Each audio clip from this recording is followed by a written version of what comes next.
Hi folks, welcome to the Moving Beyond Being Good podcast by Gary Ryan from Organisations That Matter. In this podcast, Gary shares everything about servant leadership, service leadership, authentic leadership, how to create high performance cultures, service excellence, and life balance. Here's your host, Gary Ryan. Thank you, Sienna, for your lovely introduction to the Moving Beyond Being Good podcast. I'm really lucky today because I've got two guests with us today.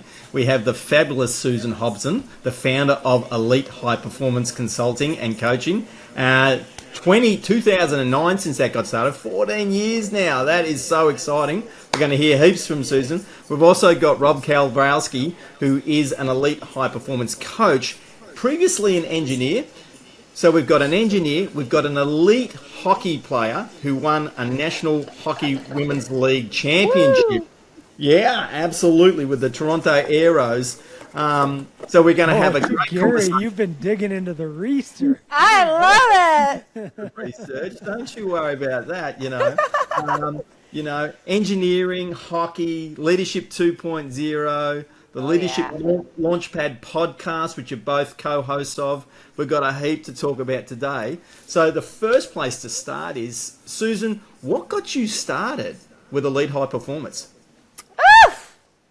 Yeah, I feel like this is, I'm going to be very intentional about how I answer this because I could tell you the whole hero's journey, right? But I feel like the best way for me to describe this in a short amount of time is my background in high performance athletics. I feel like myself, as well as every other athlete on the damn planet, gets a whole education in what it takes to win, right? In these high pressure, high stakes conditions when you come up the ranks of sports. And I was lucky enough to make it all the way to the Ivy Leagues and then to the Professional Women's Hockey League. And that really was where I started to study this from an academic standpoint. So that really was, I feel like, what inspired me to really not only learn as much as I could about mindset, because obviously that made me a threat in my sport, but when I came out of school, I saw quickly that it was all kind of the same performance principles happening in business and leadership, just in different arenas.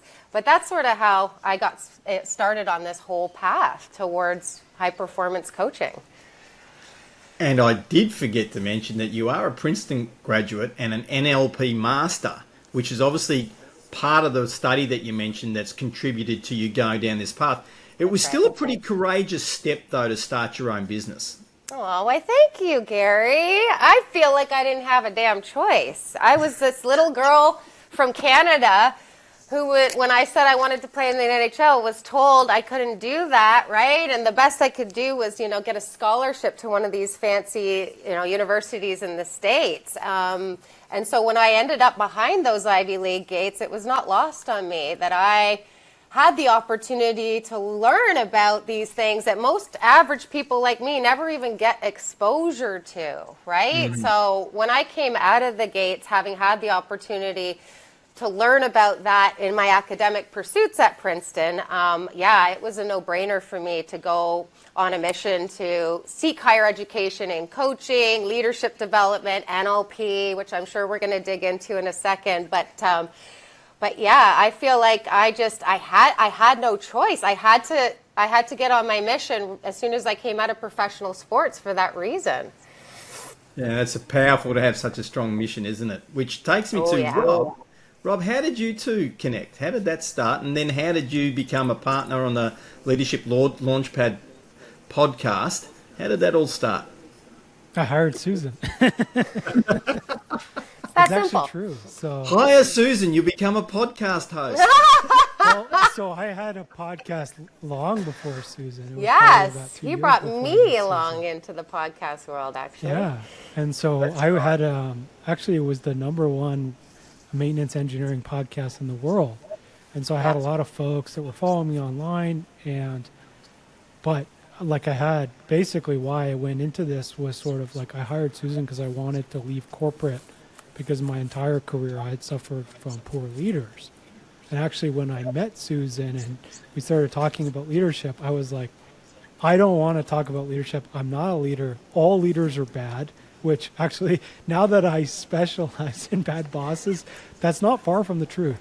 But that was very much, I had this very negative understanding of what leadership was because of what I experienced, and then also the mental health struggles that I had because of it. And then, I worked with Susan, now I work with Susan, and we're coaching leaders and making a big difference. And I think that's the thing that connects the three of us is through our different paths where we recognise, unfortunately, how much poor leadership is still existing in the world, which is an absolute injustice to so many employees and staff out there that they are still experiencing so much poor leadership. But at the same time, we want to give massive kudos to the great leaders. We want to give kudos to the leaders that are leading the way, literally, and enabling people to go home without the workplace and the behaviour of the leaders negatively impacting them. And I think that's a shared passion that we have. Rob, you were just talking about bad bosses, and you call them directly asshole bosses. Tell us about some of the strategies that you educate people to be able to manage that situation, which unfortunately some people have to stay in the role for some time while they're trying to find another job. They've still got to manage that poor boss. Tell us a little bit about that, please. Totally. And so just to give you some stats here. So 65% of the workforce actually experiences a bad what's technically known as a destructive leader right now. So basically, 2/3 of folks have a bad boss. This can range everything from what you would typically think of an asshole boss, like a Darth Vader, like a, Hell's Kitchen, Gordon Ramsay. I know it's an act kind of thing, but basically that kind of craziness, abusiveness, all the way to folks that just don't know how to manage, don't give specifications, don't really make decisions, right? So there's a wide spectrum of what we can consider destructive leaders. Yeah. And this contributes to not only loss of productivity, profitability, but also employee well-being. So the way companies manage folks is the 5th leading cause of death in the United States. And the WHO did a study in 2016 that said that basically companies kill about 1.88 million people a year, which is absolutely insane. And this is why, and it almost killed me, and that's why I'm really passionate about this. Now, getting down to the nuts and bolts, how do we manage a bad boss, right? Or this is very much like, I want to start off with the mindset because it's very important. And the reason I say this is literally after my suicide attempt, the next morning I woke up and I went to work. And I knew my boss was killing me. I knew my job was killing me. But I couldn't choose to leave because I had all this stuff that was saying, well, who are you if you don't make money? Who are you if you don't have a job? Who are you, whatever? And folks out there, that's very extreme. But imagine a time when you were in between jobs and someone asked you, what do? You have this weird, uncomfortable feeling what do I say? Right? Yeah. And so that's the first part, is I want to enable folks to empower and choose for themselves whether, if your job is really hurting you, to leave, whether maybe it's those bosses that aren't really out to get you, but it's they call it managing up, right? It's hey, Susan, can you tell me when's the deadline? Or hey, Gary, what do you mean by go out and do this? What does that mean to you? So then you can hit expectations, and then everything in between, setting boundaries. If your boss is texting you at 3:00 in the morning, or they're yelling at you, it's hey, this is unacceptable. I'm not accepting this as a behavior. Yes. And so there's spectrum there, but it depends on what type of boss you have, and the other side is you need to work on your mindset so you can make the best choices in the situation you're in. Yeah. Yeah. Susan, I know that's a major focus for the leadership development that you do. You actually get leaders to start with their mindset first too. Would you like to tell us a little bit about that, please? Yes, I would, Gary, because I feel like people look at us sideways, right, when they engage us as leadership coaches, because we always start with the self. And the reason why we start with the self is that we believe that's where leadership begins. It starts with self-leadership, right? How can you responsibly stand at the front of the room knowing that that model carries the most weight, which we say is the number one play in the Leadership 2.0 playbook? How can you responsibly stand there at the front of the room with that much influence and not even be self-aware in regards to the impact that you're having, right? So that's where we always discipline our leaders to start. We start with the self. But I also think what's really unique and differentiated about our approach is everything that he's laying down, right? Which is the fact that we take a mindset approach to developing our leaders.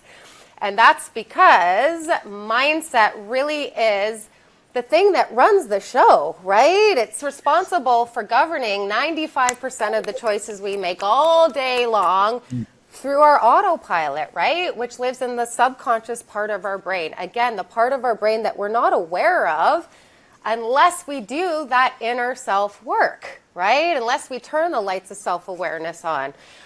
What's that Tasha Eurich quote? You know, most people think that they're self-aware, like 80% of us think we're self-aware when really only 12% of us actually are, or something crazy like that. Yeah, so 95% of this 95% is, if you read the book think we are. Insight by Dr. Tasha Eurich, 95% of people think they're self-aware. So everybody listening, you're all saying, I'm self-aware. And only 12 to 15% of people actually are. And Isn't that the other shocking? thing, like, Yeah. the other It's like- thing is this, right? It's what Susan's talking about, which is like the reason for bad bosses is not because people are bad. And it's not like, you know, when they asked you, where did you, you know, you came out of college and they sat down and they said, where do you want to be in 5 years? And you said, I'm going to be the greatest asshole of all time. Right? Imagine. That's like 1% of people who are like sociopaths, right? Yeah, Yes. exactly. But the vast majority of folks, it's like you have these mindset gaps or like these protection Blind strategies spots. that you're using, you know, that are like, hey, I have to yell at my people because that's how you get results. Or like, you know, when I sent out this report and had mistakes in it, you know, when the client comes back to me, this is threatening to me and I cannot allow this to happen. Right? And so I'm going to be angry at myself or my team, or it's like I avoid making decisions because ultimately I feel like maybe I don't belong. Maybe I got promoted and I'm not the oldest person or the most experienced or the smartest or the whatever. Right? And so it can vary, and nobody out there, for the most, like 99% of the time, is trying to do a bad job. It's just we've picked up these beliefs over our lives, mainly when we're children, but now we're big people in big pants, and we gotta do the self work where we can choose what we want to believe.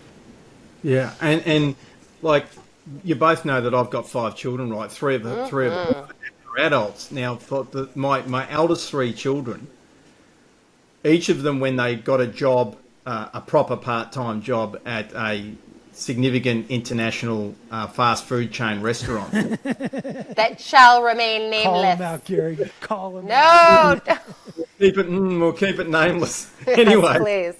I might have worked there myself back in the early 80s, and in fact had a pretty fantastic time, to be brutally honest. However, Would you say it's a Mick job? possibly, No. yeah, we'll keep the lawyers at bay. For each of my 3 children, who, I'm biased obviously, but anyone who knows them would tell you that they are great young adults, right? But for each of the 3 of them, within 3 weeks, for all 3 of them, right? In fact, even at different restaurants, each of them were yelled at and told they were stupid by shift managers who they themselves were either 2 or 3 years older or in their low 20s. Now, this is one of the reasons why I'm so passionate, as you two are, about this topic of actually teaching leaders how to lead, teaching people how to become more self-aware so we can get above that 12% number.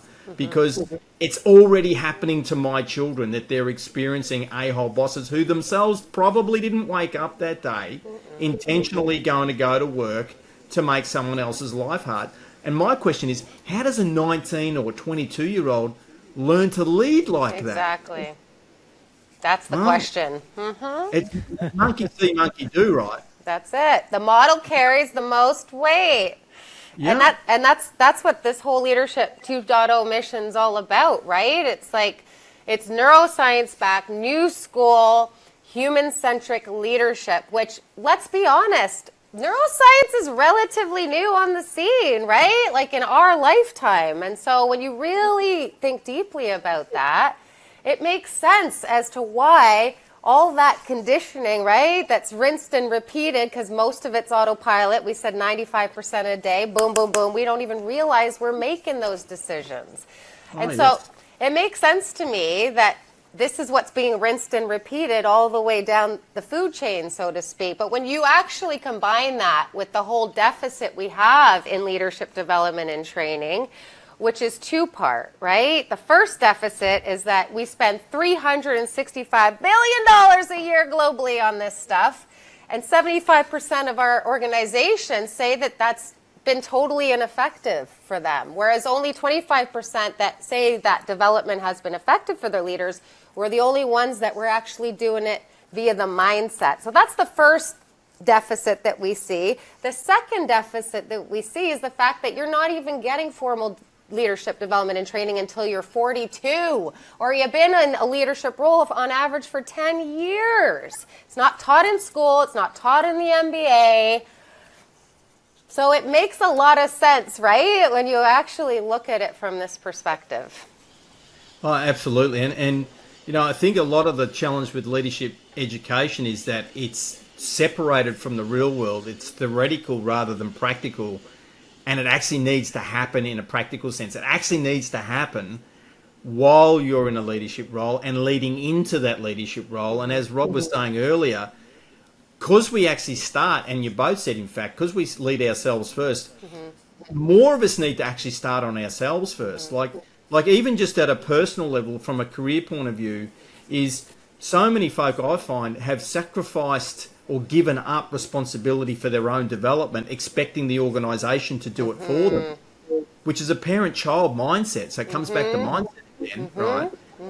They've given up responsibility for their development so that when they become a leader, they're sitting there waiting for the organisation to develop them. And if they don't develop them, which statistically we know they don't, as you just said, Susan, then they're just going to they're waiting there, waiting for development, and in the meantime making it up, which is terrible for themselves, terrible for the people they're leading, and terrible for the organisation. Like, all three dominoes make no sense, right? Which is why, again, the three of us are so passionate. Well, I think it's interesting, this whole study that Rob sent me this week, right, on this other side that we see that is so tragic, is that by the time these leaders get into these executive positions, what was the stat? On average, like 55 to 70% of them say that they've failed in the first 18 months. So like here you are waiting your whole life to get the development and the training. You finally get it at the last minute, right? But it's clearly too last minute to actually be effective in the way that we're setting up our senior leaders. And I mean, I see this because I work with the senior leaders, and I'm brought in most times at the last minute because there's performance issues. Yes. Very reactively, right? Oh, so you mentioned decisions earlier, right? I'll just give you a really concrete example. I definitely cannot name this organisation, but it's a $540 million Australian company, so it's pretty big. I was contacted by the head of an engineering team with 30 staff, which has a $20 million budget that they're working towards, to see if I could do a team development day, because there has been some redundancies happening around the team, not in that team specifically. We've got people a bit nervous, and the leader wanted to do some work. So as I always do, I said to the leader when they contacted me, and it was a very tight time frame, it was only supposed to be a couple of weeks away, does anyone else need to be involved in this decision? This leader said yes. So this leader, who's leading a $20 million budget, now says to me, I need to involve my boss. Right? Red flag number one. Yeah. Red flag number 100%, right? I need to involve. So I say, that's fine. Right? We need to organise a meeting really quickly. So we do. We have that meeting. That boss is all over it, really happy with what we're planning to do. This is going to be great. This is really important. And by the way, The project that these engineers are working on is going to finish at the end of 2024. So is there anything you can do that's going to help them prepare for what's going to be next for them, either within this organisation or possibly outside of the organisation? And I say, well, actually, I'm about to launch my next book called Yes for Success, How to Achieve Life Harmony and Fulfillment, which is based on my online life planning program, which is exactly that. Let's have a chat about after this workshop that we might do some work in that space to help them be fully prepared. He goes, that sounds great. We get to the end of the meeting. I say, this is the price for the workshop part. We'll discuss the Yes for Success bit later. He says, oh yeah, I'm happy with that price. I say, okay, are we ready to go? And then he says, no, I have to take this to the leadership team of this organisation. Now we're 10 days away from this booking. So then I say, look, you can understand I can't hold a day in my book. You're going to have to get back to me within 48 hours as to whether you can do this. And what was their response? What was the leadership team's response to invest? They couldn't turn it around that quickly. It's too much. The number it's too expensive. It was $6,700 Australian. $540 million. And you know what the answer was? There's zero budget for team development work. Oh, c'est dommage. Yes for Success, How to Achieve Life Harmony and Fulfillment is my new book. It's out now. Check out the link in the show notes for all the details of how to get the new book, Yes for Success, How to Achieve Life Harmony and Fulfillment. It's going to teach you a whole heap of strategies around how to have increased happiness now and into the future for your life. If not for you, get it for someone else that might be struggling or floating along in life. This book works. Now let's get back to the interview with Susan and Rob. I then said, please introduce me to your CEO. CFO. Yeah, correct. Who's running the show, right? That's the problem. The CFO's running the show. Yeah. And they're focused on the wrong thing. It's just clearly. Scarcity mindset, Gare. Scarcity mindset. Scarcity mindset. I feel for those people in that condition. That's where my heart goes. Exactly, and this is one of the key things I see time and again. Just this lack of decision making at the right level. Mm-hmm. And it's disastrous for people. Mm-hmm. Like, if you want to tell someone I don't trust you, don't let them make a decision which actually relates to the job you're telling them to do. And oftentimes you're saying you should be accountable for this as well. How if we don't have decision autonomy, are we going to be accountable to that? And that's what I think that you're seeing in that passing of the buck up the food chain, right? It's like they haven't empowered their leaders whatsoever. And that trickles down. I'm sure that's why they're seeing the issues that they're seeing, right? Like that trickles down all the way to the front lines. Of course it does. And we get access to the data. It doesn't work, people. This mindset does not work. It's terrible for the everything the CEO is saying they want for the organisation is detrimentally affected by these leadership behaviours and structures that they have in place. And the three of us see this. So, folks, if you're listening to this, reach out to Susan, reach out to Rob, reach out to me if this is something that sounds familiar to you and you know it's wrong, but you don't know what to do about it, right? Equally, I do want to quickly circle back to the asshole bosses, and you do have a program that is available for people who might be experiencing that and don't know what to do about it. Do you want to just speak about that for a moment, please? Sure. Yeah. And this is the same, right, as that organization. I'm not, and like, maybe the term asshole's too much, right? But like having this element of like you're basically powerless in your job, I had that. Like my last engineering job, I was responsible for an asset plan for like a few $1 billion worth of equipment. I had no budget. I had no authority. I had no one reporting to me. All I could do is write a report. Yeah.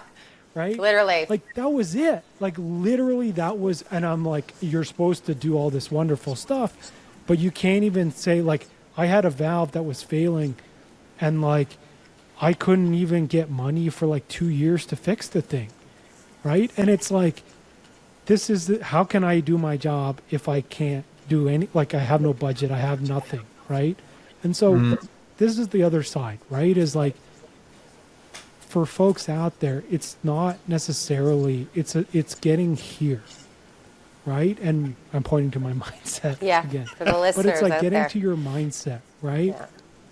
And because often what we're taught as children, and this is why folks end up as bad bosses, right? Is like your parents tell you to do things, so you do them. They tell you that's great. They hug you. They tell you they love you, whatever. You learn that there.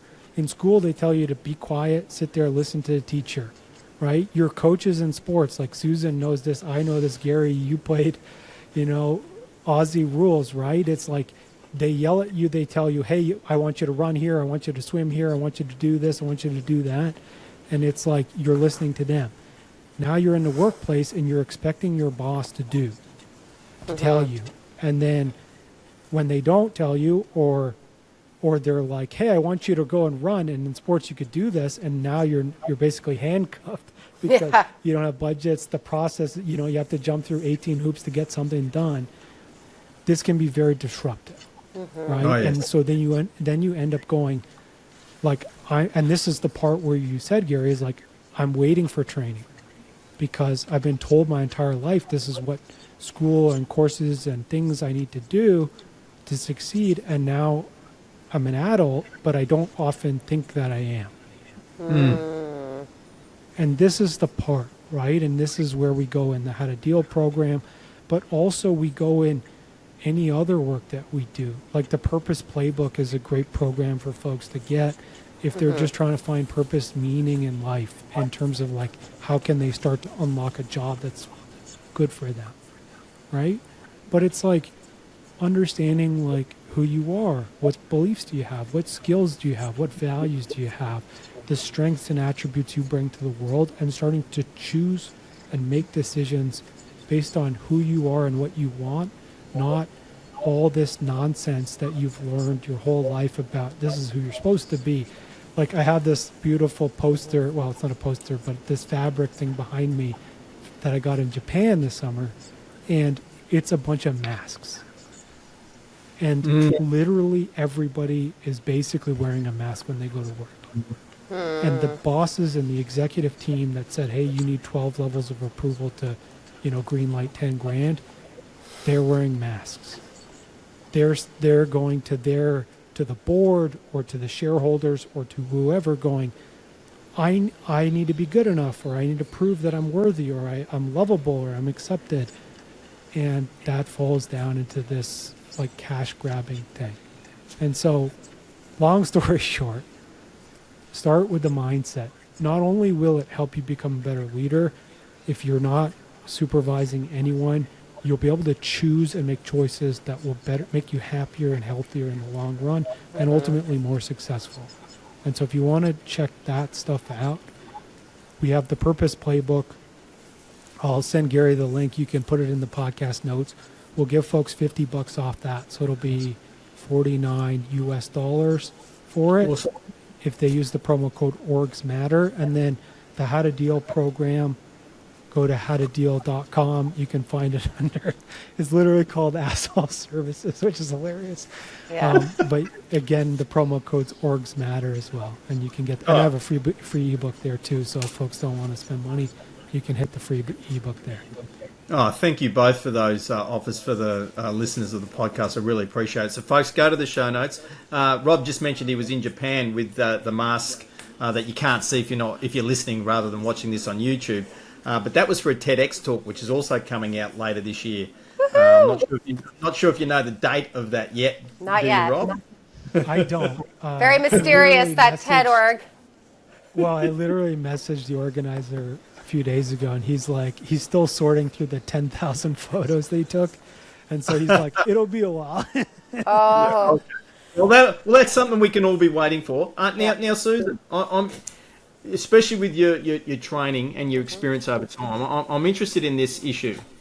The swipe world we're in, swipe. 1 minute video.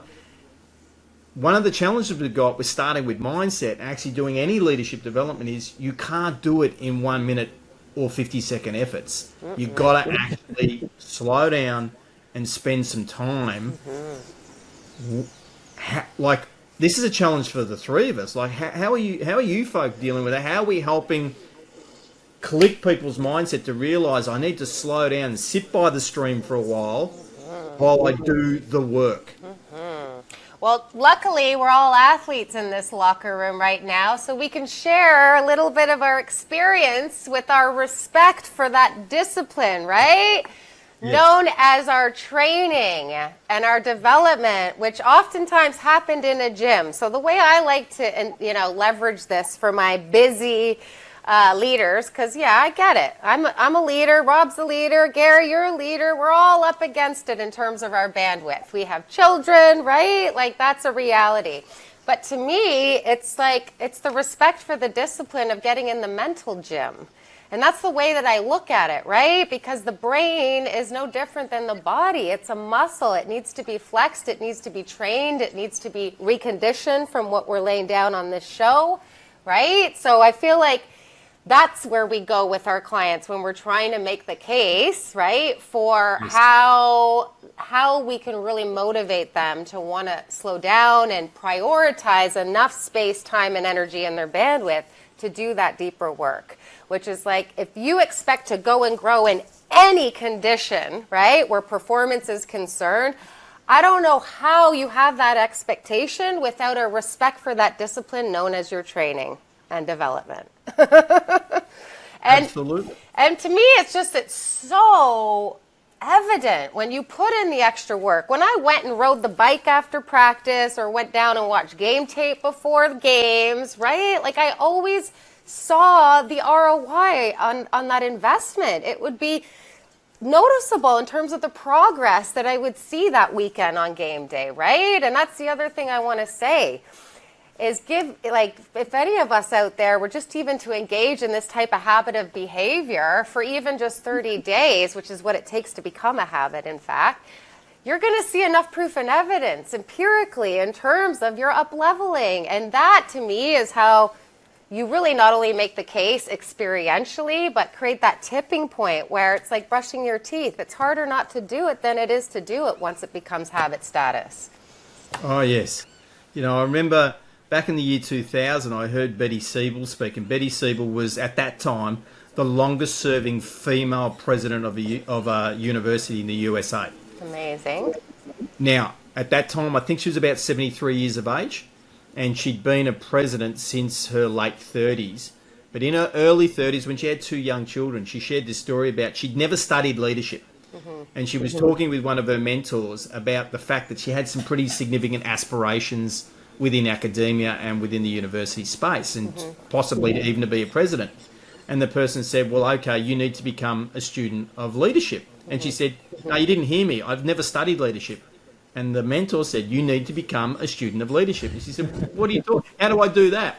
And the person said, what if you was to spend 10 to 15 minutes each day, every day for a year, dedicated to reading, viewing, listening to something on leadership, just 10 to 15 minutes, right? Prioritize it. And as you find things that you think sound useful, try to put them into practice in your current role, right? How much do you think you could learn over 12 months? And then Betty said, I did this, and it shocked me how much I learned and how much I changed and how much I started to lead and then how much I started to get that return on the investment of my time. And she said, I'm standing here in front of you and I still practice this today. And at the time, I'd never heard it described like that. I was already doing it, right? And it's not work. And I think for me, that's part of the language. It's not work. It's investment. It's actually, it's investment. And it does. Your brain's popping. It's like, wow, this is really interesting. Because what's the alternative? Scrolling? Well, no. The alternative is not being able to perform when you actually get the opportunity to lead somebody. Yes. Okay, that's the opportunity cost that we use to leverage that decision as well, right? Is like, who the heck wants to work that hard to actually get into a leadership position finally and then not be able to perform up to the expectation in order to sustain that? Probably nobody listening right now, right? But it's what you're talking about is the compound effect. And that's exactly what we're talking about when we're talking about creating a simple habit around a podcast each morning. Like for me, I listen to podcasts. That's how I get my learning on, right? Like I remember learning about this when I came out of university back in like the Jim Rohn days or the Tony Robbins days, where they said all I had to do was listen to these little tapes in my car on the way to my job, right? And I would have a whole university education after a year or year and a half or something like that. Statistically, that compound effect of that little tiny choice that maybe you don't think amounts to anything. It's the same principle as compound investing a penny a day, right? Turns into $1 million after a couple of decades. So I think that's what we're looking for people to leverage, right? Is the compound effect of that choice. That's right. And just to start, what do you think, Rob? Well, we ask this question to everyone that comes on our show, Gary, is what legacy do you want to leave? And that is where folks should be thinking about. Because if you want to leave a legacy and you want to make an impact on the world, it takes work. Everybody knows that. There's not just like, folks don't just end up as CEO because, they fell down and someone promoted them or something, right?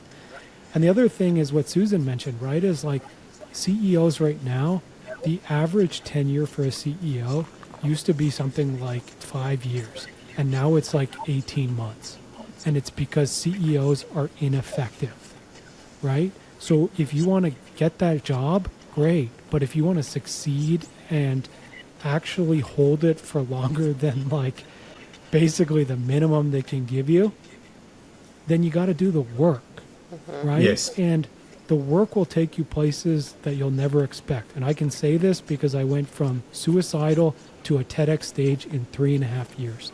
To a job that I never even knew existed. And now I live in Costa Rica, right? And I got married. Things that I never would have done because I had all this stuff going on, right? And that's the truth, is like, and I know a lot of folks talk about this, but like in 5 years, you can radically change your life if you put in the work. Yes. And for folks out there, like you're listening to this pod, it's amazing. Actually, I have a 3-minute meditation that I'm happy to send you. Just send me an email. I'll give it to you for free. And if you use it's not a lot. It's 3 minutes. 3 minutes, folks. Every morning, and it'll get you in the pocket, and it'll help you on your journey. And I'm happy to give that to you for free because I want to help you get there. And it's 3 TikTok videos. And if you can't invest 3 minutes, I don't know.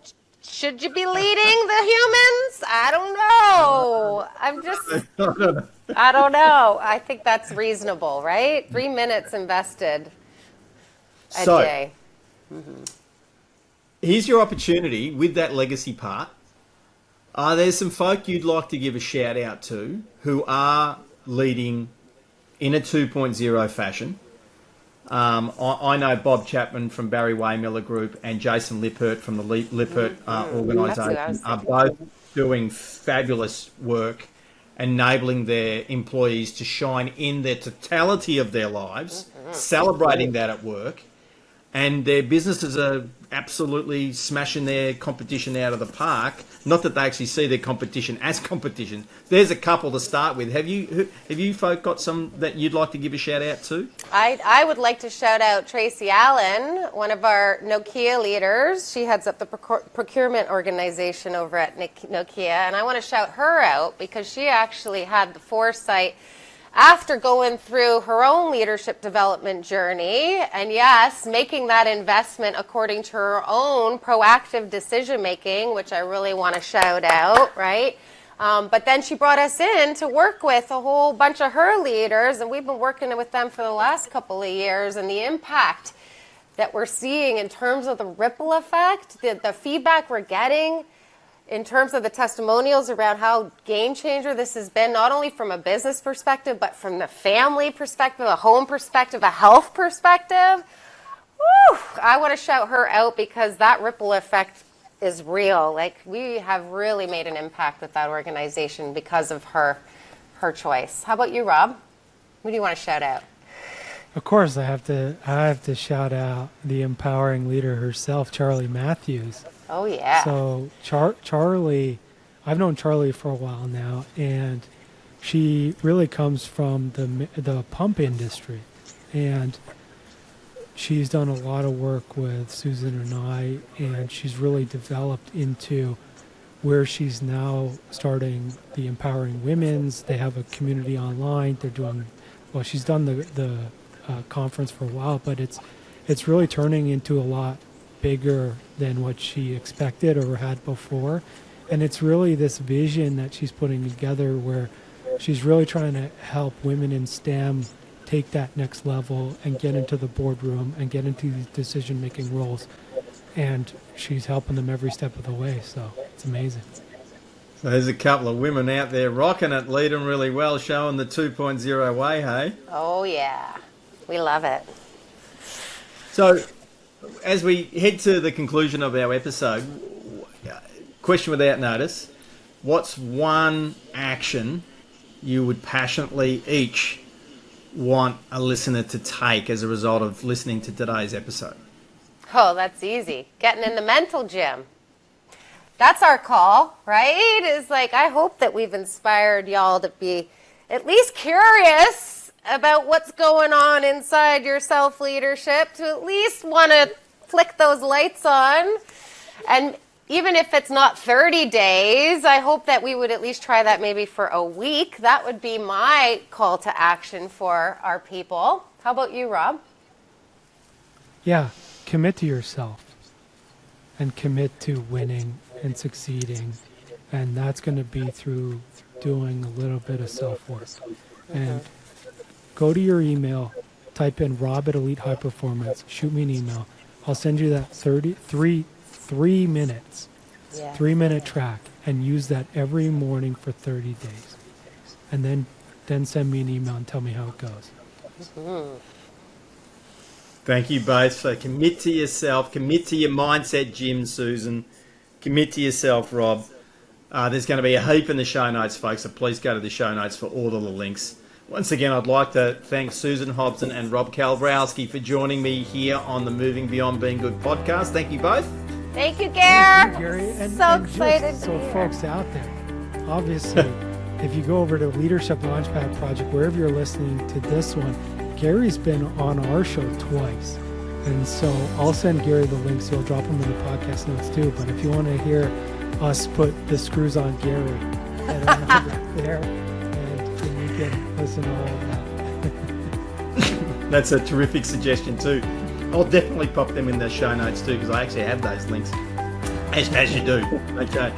So folks, thanks again for listening in to this episode of the Moving Beyond Being Good podcast. I'm Gary Ryan, your host, and I look forward to working with you in the next episode. Bye. Bye, everyone.